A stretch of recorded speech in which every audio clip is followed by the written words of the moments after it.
Okay, this is Civilization Jihad, the West's Trojan Horse, Part 4. Let us continue.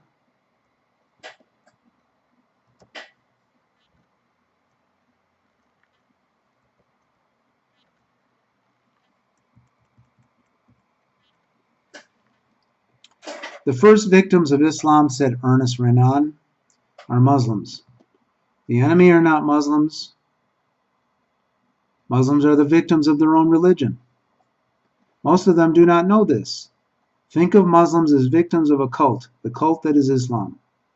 Trying to deprogram a Muslim is like trying to deprogram a member of a cult. It is only when they can see their slavery that they can thirst for freedom that only comes from knowing the truth.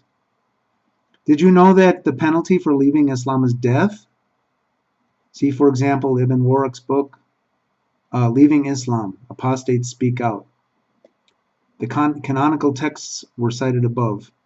That should tell you that freedom is an empty notion in Islam. The fact that the Islamic doctrine of freedom is a perfect inversion of the ordinary understanding of freedom should serve as a red flag. This should be a clue to you that Islam is not a religion of freedom, but of slavery.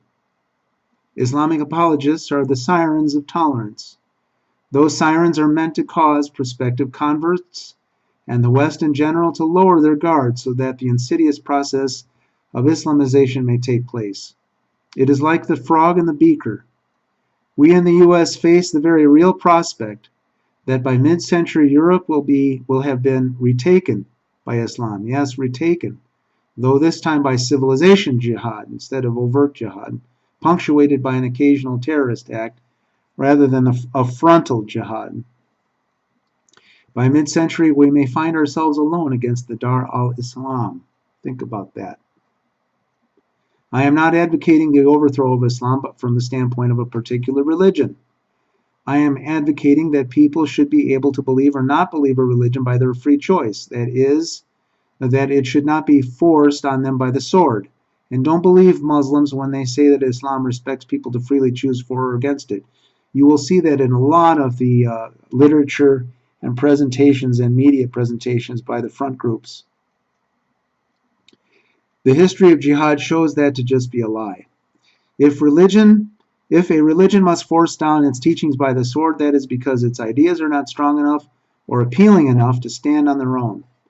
When you understand the history of violent jihad, when you understand the development of Arabia through civilization jihad, when you understand the civilization jihad in the U.S. by the Muslim Brotherhood, its front groups, and its friends, you ignore these events at your peril.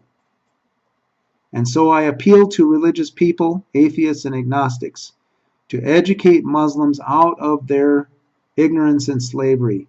This can be done through literature, radio, internet, satellite, cable, or person-to-person, any kind of media. Peoples worldwide must target Muslims in their midst and also Muslims in their own lands. It must be remembered that before Muhammad there were no Muslim lands. Muslim lands are just lands that Islam conquered, not won by truth and persuasion.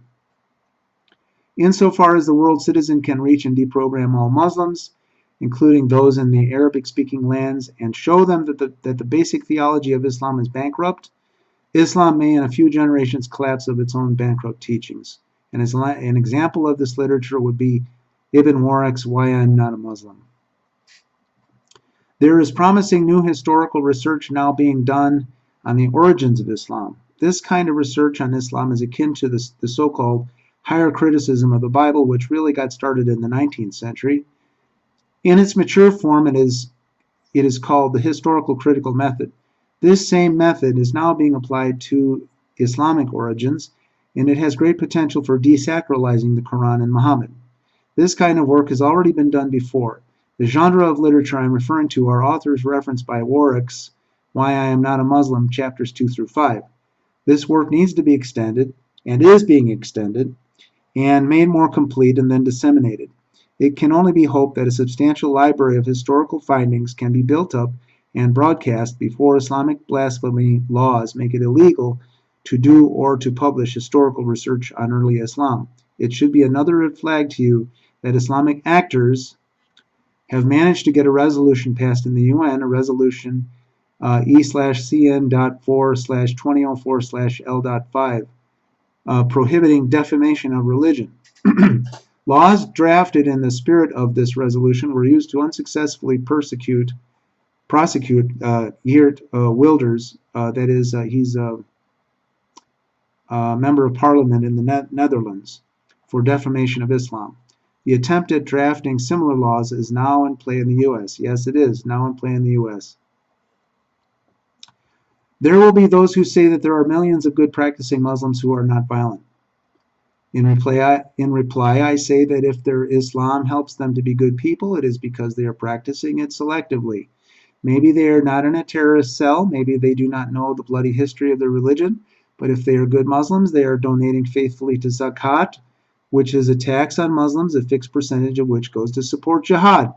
And that it's specified, I believe in Sahih Bukhari, that a certain amount has to go to jihad. And also, this is broken out in the Center of Security Policies publication, Star Spangled Sharia, page 29, Reliance of the Traveler, section H.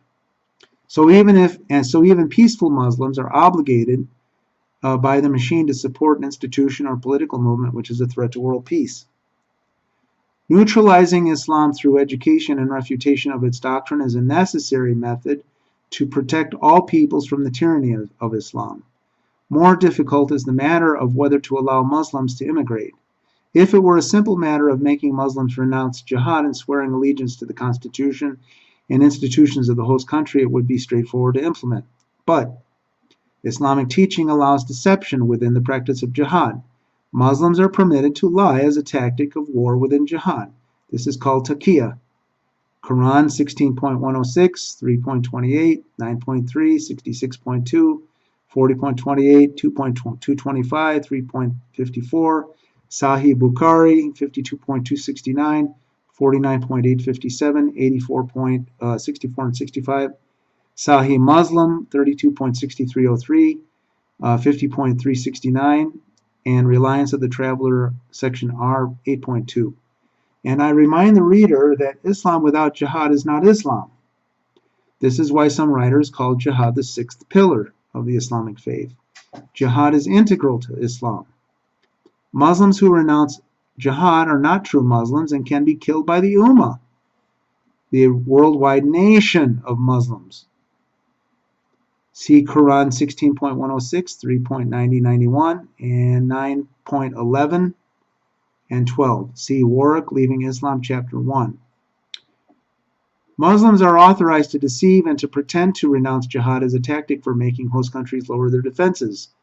Also, it should be pointed out that for Muslims in general, their devotion to the Ummah is greater than to any host country. For these reasons, and since Islam is as much a political movement as a religion, I do not think it is unreasonable to bar Muslims from immigration. It is better to bar entry by Muslims except for those who have clearly renounced Islam. This vetting would have to be done with utmost rigor.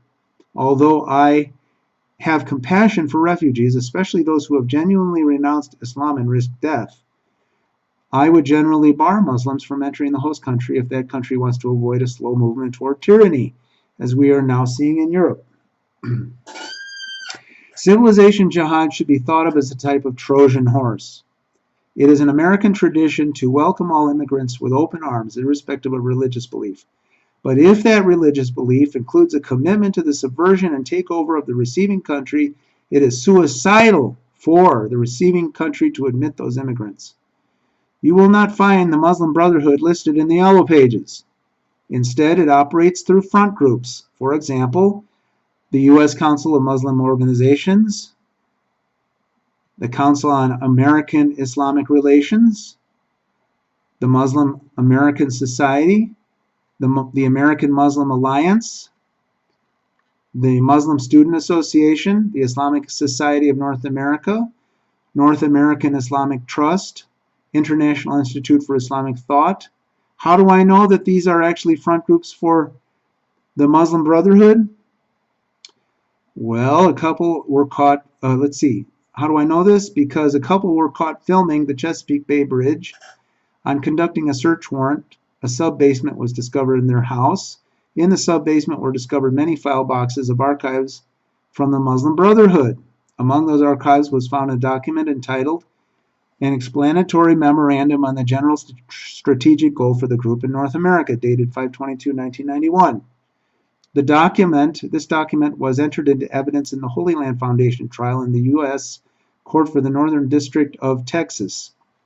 This document contains an attachment listing some 29 of quote, our organizations and the organization of our friends, quote, unquote, some of whom I have listed above. CARE is not listed in that attachment, the Council on American Islamic Relations, only because it was not founded until 1993. But CARE was established as a front for Hamas in the Holy Land Foundation trial, as recounted by the Center of Security Policy at the link that I have here on the screen. The theme of the memorandum can be seen in a notable quotation. Quote, the process of settlement is a civilization jihadist process with all the word means. The Ikhwan, that is the Muslim Brotherhood, must understand that their work in America is a kind of grand jihad in eliminating and destroying the Western civilization. That means us, Canada, Australia, Europe, etc., from within, and sabotaging its miserable house by their hands and the hands of the believers, so that it is eliminated and God's religion, that is Islam, is made victorious over all the other religions. Unquote. Center for Security Policy, Sharia, the Threat to America, Appendix 2.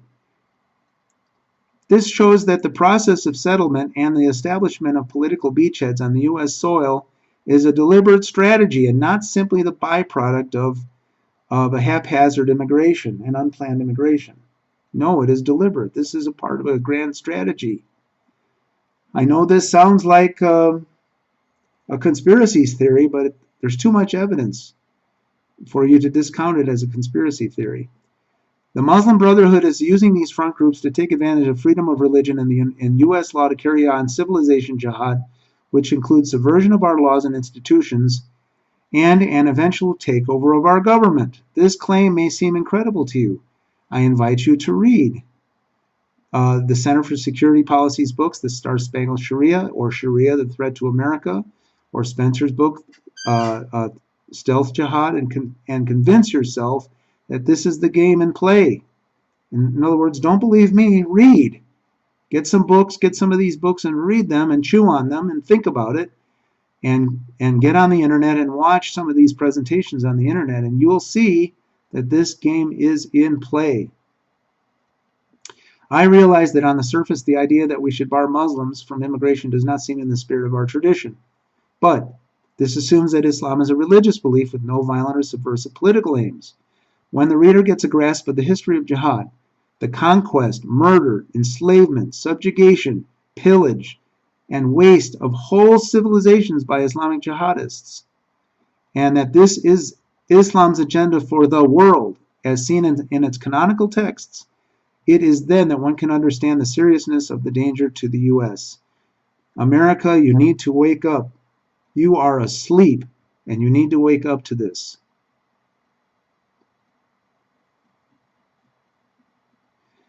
Now, to convince an important data point that you need to convince yourself with is the history of jihad. Most people do not know the history of the violence that has been carried out by Islam over its whole history. And that's why Paul Fergosi's book is so important, Jihad in the West, and also Bat Yor's book, The Decline of Eastern Christianity under Islam. Those two books are really important because you need to have that kind of historical data to convince yourself that it is the evil empire that we're saying. Okay, I'm going to end it here for part 4. We'll go on to part 5.